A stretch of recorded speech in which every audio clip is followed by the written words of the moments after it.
Hello, everybody. Welcome to episode 2 of the Daughter and Pops podcast. Today, we are going to be reviewing the two games that are going to be happening, which is the Chicago Sky versus the Las Vegas Aces and the Dallas Wings versus the Atlanta Dream. So we'll get right started into it. We're going to start off with the Sky versus the Aces. Pops, how about you go ahead and start this one? Okay, certainly. Welcome, everyone. Excited to produce yet another podcast for you. Currently, the Sky are favored by 4 points over the Aces with an over-under of 174 points. I personally, I like the Sky. I feel like they are the better team overall. The Sky's my pick to come out of the East. At the same point in time, I feel like at the beginning of the season, I think the Sky are a play-on team just due to the continued development of the team combined with the fact that they return, I believe, their entire starting lineup. As mentioned yesterday in our season preview, I think the Sky are going to be a great team to back coming out of the pandemic at the beginning of the season. Again, that fluidity. I just think it's going to serve them well. It's also supposed to be a really high-scoring game, and in those types of situations, when it's a track meet out there on the basketball court, I prefer guard-oriented teams as opposed to bigs and posts. So I like the Sky. 4 points is certainly no small feat. That's more than one possession. So essentially, they're saying the Sky are going to win by 2 possessions. I still like the Sky, but it's just a small lean there. But yeah, I'm on the Sky here, and I do think that the total is likely to go over. I think this is going to be a pretty high-scoring game. So again, I think the pace of the game is going to be favored towards Chicago. In my opinion, the Sky are going to come out with some fire because the last time the Sky and Aces met was in the playoffs and Hamby hit that half-court shot with like 4 seconds left. Ooh, so we're talking about a revenge angle here. Exactly. And speaking of Dearica Hamby, she's 9-2 in DraftKings. In my opinion, that's pretty high for Dearica Hamby. I think she's going to underperform her salary. I think she should really be in like the 8.5, 8.6 area. So I disagree with that pick right there, but they're also going to lock up Hamby and not let her shoot any half-court shots. Do you pick up people at half court though? No. No, but either way. With 4 seconds left. Yeah, no, I hear you. That was a heck of a shot, though. So if you think that she's going to underperform, who do you think steps up on specifically the Aces? Do you have anyone? Yeah, I see Jackie Young at 5'3". I think that she will be better than last year. Last year, she was the first pick. She didn't really do too much for them. But I think Jackie Young will help the Aces this year. I think I like Jackie Young. I feel like she's kind of slighted a little bit just because she was number 1 overall last year, right? Yeah. I think that she had a target on her back. I think that the backcourt was a little bit crowded. Obviously, with Kelsey Plum out, I think that opens the door for just automatically a little bit more minutes for her, and I think she will be better in year 2, no doubt. So as I talk to you guys right now, I can see over on Tati's sheet. I can't see all of the writing that she has over there, but I do see it's color coded, so I think that's pretty cool. I can't help but smile. It's gotta be neat. It's gotta be neat, right? That confidence. So then, since you mentioned the Aces, let's go to the Skies. So from a DFS standpoint, who do you like on that side? Well, I feel like the prices are pretty even. I think that Allie Quigley at 7'6", I think that's a good pick. I think she'll come out hot, meaning like she'll be shooting the ball well. Obviously, she's got a hoop at her house, so obviously she's been practicing. For Vandersloot at 11,000, that's pretty high. That's a fifth of your price right there. I think it could be dropped a little bit lower, especially since it's a season opener and it's her first game back. I don't know if it should be 11,000. What's DeShields at? 10.6. That's also pretty high. Why would DeShields be over 3,000 more than Quigley? I guess it's exactly 3,000, right? Over Quigley. Why do you feel that's the case? Well, I feel like because DeShield gets more looks, because Vandersloot and DeShields take turns bringing the ball down, and because when DeShields gets the ball, she's automatically looking for a bucket. Okay. And then, two, let's say you're playing like I have not seen the slate as it relates to DFS today, but let's say that there's the 2 afternoon games, right?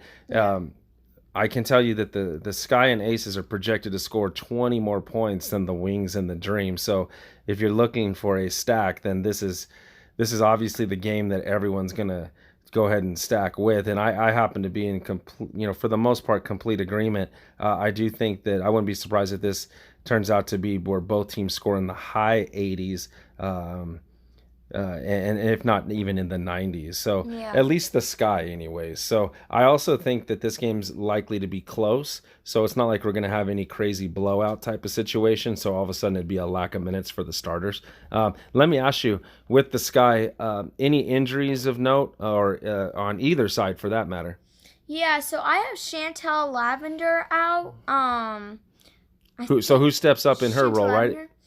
I think Ruthie Hebert is going to get some minutes. She's only 4,300 in DraftKings. And I think she will get about 12, 13 minutes, at least with Chantel Lavender being out right now. Let me throw a name out at you. Yeah, go ahead. Gabby Williams. When is she going to go off? That's true. I mean, if there's ever to be a time, it's right now. Because she'll be getting... I don't know. If there's ever a time, it would be right now, though. What is her salary for today? Her salary's 5.6. Okay, so I'm gonna choose Gabby. I think today's gonna have a breakout, right? So you mentioned Lavender's out. I could see maybe a couple extra minutes there. I'm gonna go ahead and say that she's gonna come back. Here's my hot take. She's gonna end up with at least 32 fantasy points for today. So remember that right now. Well, I mean, I guess pick Gabby in your team. Jeez. There you go. All right. Well, again, I have a small lean to Chicago. I do like them. I do think it's going to be a high-scoring game. That's what I got. Okay. Then, going back real fast, my last thing with the Aces is Angel McCoughtry at 5,000. She is going to be probably one of the most owned people because she was a star at the Atlanta Dream. And going into this, she's 5,000. Usually she's double her price. So I think that she's going to be really over-owned in DraftKings. I could see Angel doing kind of like what for the Spark Augustus did yesterday. Oh, yeah. I could see a little bit of that going on today. And I think a lot of people are going to if I'm making that comparison as a Pops, I'm sure I'm not the only one doing that. So I could see, I do agree she's going to be over-owned. Personally, I'm selling her all day, every day to Sunday. Well, speak of Sunday. So there we are. How about Miss Wilson for the Aces? What's she going to do today? Is she going to go off? She's going to have to. I mean, if she doesn't, I don't know. I don't know if they're a contender with the Chicago Sky. Okay. All right. Fair enough. Are we moving forward, or is there any other final parting takes on this game? No, I'm moving forward. Okay, next up, looks like we've got the Wings and the Dream, a battle of what's projected to be the two worst teams in the WNBA this year. Currently, the Wings are a 6-point favorite tonight over the Dream. The over-under is projected to be 154 points. I can tell you right now, I really like both the Wings and the over. I wish this line wasn't -6, though. I would have loved to have seen it at -3.5 or -4. Then I would definitely really, really like the Wings. But I love the over. What do these two teams have to lose? When both are projected to come in last place, I don't think they have anything to lose. So I think just based on how young Dallas is, and then with the Dream, just they've had some turnover. I feel like, Miss Carter, she's going to be excited to get out and go. I think it's going to be hard to rein her in. So I think she's going to go, she's projected to go off, especially without Courtney Williams, which when Williams does play, I think that brings another type of chemistry situation to the fold. But obviously that's not going to be the case today. I personally think that this game goes over 160 points. I love the over. It's my favorite play today. But I also lean strongly towards the Wings. I think that there's going to be some good opportunities for some sleeper picks from a DFS standpoint. But again, if you guys remember our season preview that we put up, and it was just posted yesterday, pretty much the same over-under for season win total, 6.5. And I believe both these teams are between 80 and 100 to 1 to win it all this year. But I'm not surprised that the Wings are this strongly favored today. They're definitely the better team. I think they're trending upwards while the Dream are trending downwards. Also, I had the Wings as my favorite team to go over the season win total this year. So essentially, two of my most play-on teams this year were Chicago Sky and the Dallas Wings, and both of them were playing today. So again, Dallas and the over for me. Well, speaking of the Wings and the Dream, for the injuries, for the Dream, they have Courtney Williams, Glory Johnson, and Kaylani Brown out. So the Wings, they don't have anybody out currently. From a DraftKings standpoint, Arike at 11.5. That is.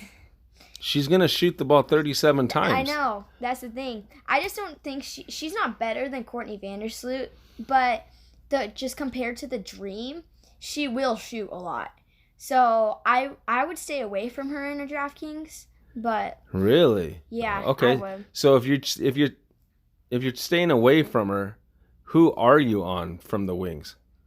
From the Rings, okay, I'm on Sabali. She's only 4,100. Isn't that too low? I mean, I kind of figured Yes. automatically she'd at least be at 5,000. Yes, me too. Especially since Kennedy Carter at 6,000, I'll take Sabali. Okay, so every day. Sabali's at 4-1. They obviously priced her that way for a reason. Isn't she going to be like 75% owned?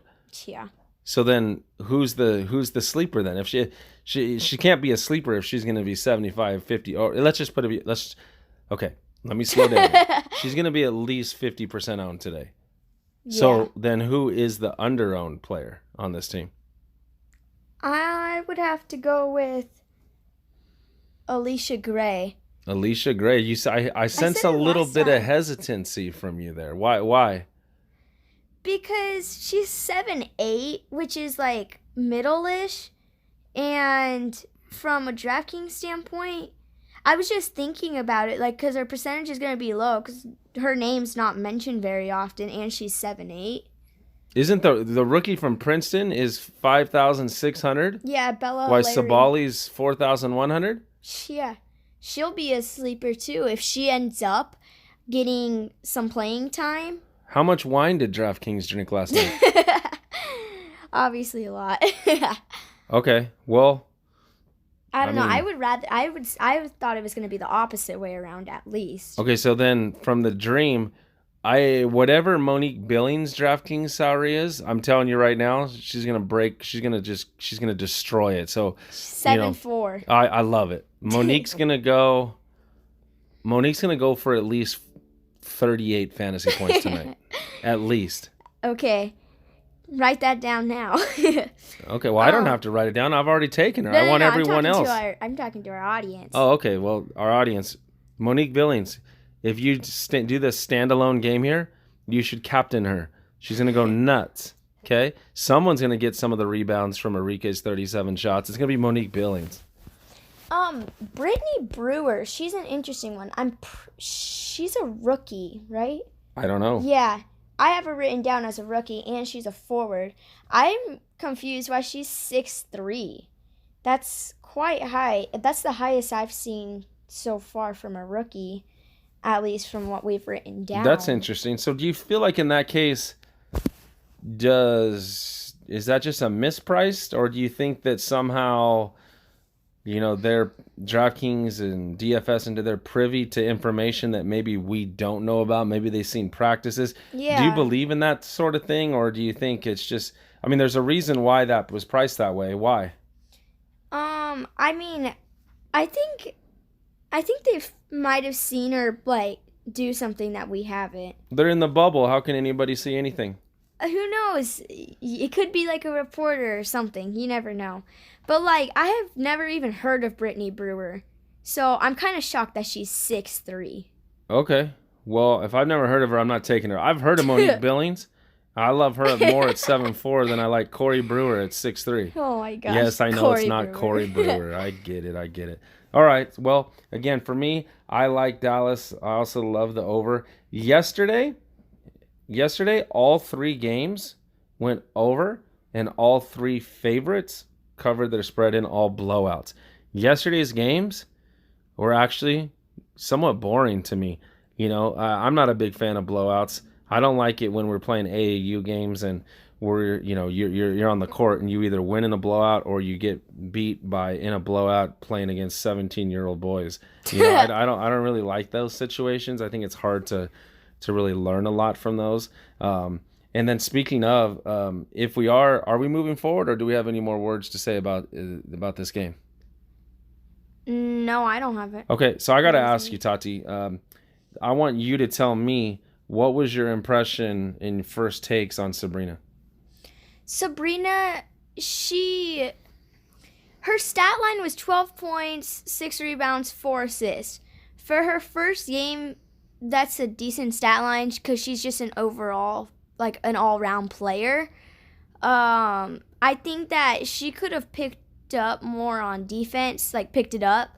I think she seemed kind of slow on defense. Really? I thought she came out, I don't know. I guess I'm trying on offense, she looked fast. On defense, she looked like it was hard for her to move her feet. Really? Okay, so she was playing in quicksand then. Seemed like it, yeah. All right. What did you think, Pops? Well, the two things that stand out to me is, and we're basing this off the fact that she's won at every level that she's ever been, and no question she'll win it in the WNBA at some point. I think the Liberty, that you got to keep in mind, they were my most overrated team going into this season. For me, when I look at her stat line, I see how inefficient she was. I believe she missed I think she took 8 3-pointers. Yeah. She missed them all. But more importantly, I think if she scored 12 points, I believe she shot the ball 17 times. I think that's only scoring 12 points on 17 shots. Obviously, there's no way she could say that she was efficient. And then the other thing is they got blown out. She's won at every level, so she's used to winning. She's not used to losing. And then to lose in a blowout fashion by more, not just double digits, but almost 20 points, I would like to think that she thought that it was a really bad performance from her overall. So, yeah, I think she's only going to get better. But if I had to grade her, and I bet you she grades herself lower than I grade her, I'll give her a low C minus, like 70.1%. 70. Interesting. I'd give her like in between a C and a C minus. Like there was a middle between that. Okay. And then how about then from Seattle? Were you surprised or by anything?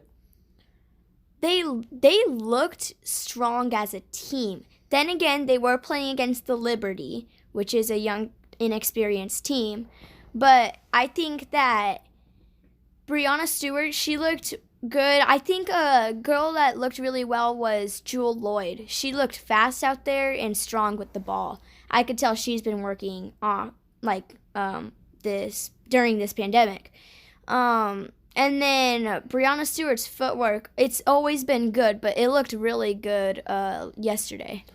You're doing well when all 5 starters have a plus minus of double figures. So Jewell Loyd, she had a team high plus minus of plus 20. So congrats to her for that. And then going back real quick to the Liberty, obviously we're hoping the best for Kia Nurse. And then a player that just went crazy was Clarendon.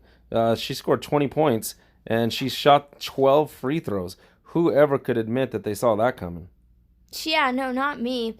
I don't even think we expected anything from Clarendon, right? I mean, I don't know if Clarendon expected anything from Clarendon. So I thought Odom and even Willoughby played well off the bench in spurts for the Liberty. Odom 9 points, and then Willoughby also had 9 points, including a couple of 3-pointers. So, it's going to be. I think from a DFS standpoint, this Liberty team. There's going to be all kinds of action going back and forth with potential usage, and there's so many different pieces to this team. They're all young, so there's going to be a lot of validity to this lineup. So I'm excited to watch them as they continue to move forward. I think we'll be able to find some DFS sleepers on this team. And then how about the Mercury game? They certainly laid an egg, huh? We're excited to see Taurasi back out there, and we wanted to see Skylar Diggins-Smith, but wow, they got boat raced, right? Yeah. I was thinking of the score of the Mystics game. We watched the first half of it, and then it just they were just falling apart, honestly. They were missing most of their shots. I think that Diana Taurasi and Skylar Diggins-Smith can work better together. I think that they just passed the ball and shot right away. It was like 1 or 2 passes. I think that they shot too many outside shots. I think they could have drove to the basket more. All right. And then for full disclosure, yesterday was Tati's birthday, so Yay. we were out and about, and she was eating her face off, all kinds of amazing food. So we did miss the second half of the Mercury Sparks, and then we missed the entire Mystics Fever game. Speaking of which, I saw the Mystics won in a blowout. I can't believe Maisha Hines Allen. Hopefully I pronounced that right. Right? She's the one that shot 20, had 27 points. Yeah, I mean, she definitely went off. I see, 11 to 17th, 27 points, 10 rebounds, so a strong double-double from her. Someone was going to go off besides playoff Meesman. And Emma didn't really necessarily go crazy in this game, 14-5. But there's some opportunities, right? So obviously the Mystics, I don't believe they're as strong as they were last year. Obviously they looked good yesterday when they went over 100 points, so congrats to them. I don't really know what to say about the Fever. I mentioned in our season preview, I don't even feel like odds makers know what to expect of this team. Obviously, they gave up a ton of points. I feel like one game they're going to play well, one game they're going to play bad. It's going to be like, they're going to be consistently inconsistent. So yeah, I mean, maybe Hines Allen, I think she's likely to be a little overowned going into her next game. Exactly. I also thought it was interesting that from a guard perspective, right, between Atkins and Leilani Mitchell, they only shot the ball a total of 9 times, and they still scored 101 points. So they must have shot the ball. I'm not sure how they scored all their points, but they did. So that's going to be interesting moving forward. Again, to recap, yesterday all 3 games went over the posted total. All 3 favorites covered.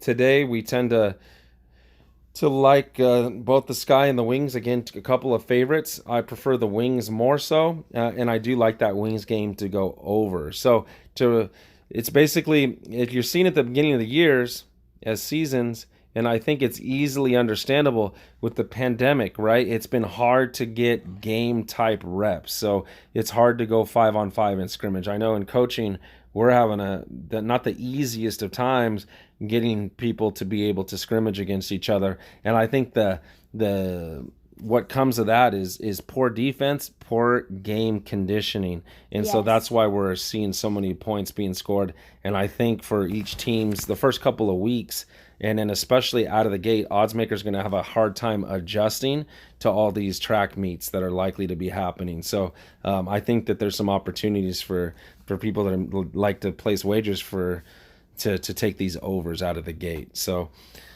appreciate you guys. I'm going to pass the ball back over to Tati. I know she's going to wrap this thing up, get it posted so you guys can listen. I just want to say thank you to all y'all for listening. Thank you guys all for being a part of this. Again, we like the Chicago Sky, but more so the Dallas Wings. And I hope you guys enjoyed the game. And yeah, we'll see you guys all for our next Daughter and Pops podcast. And that was our episode 2. Thank you.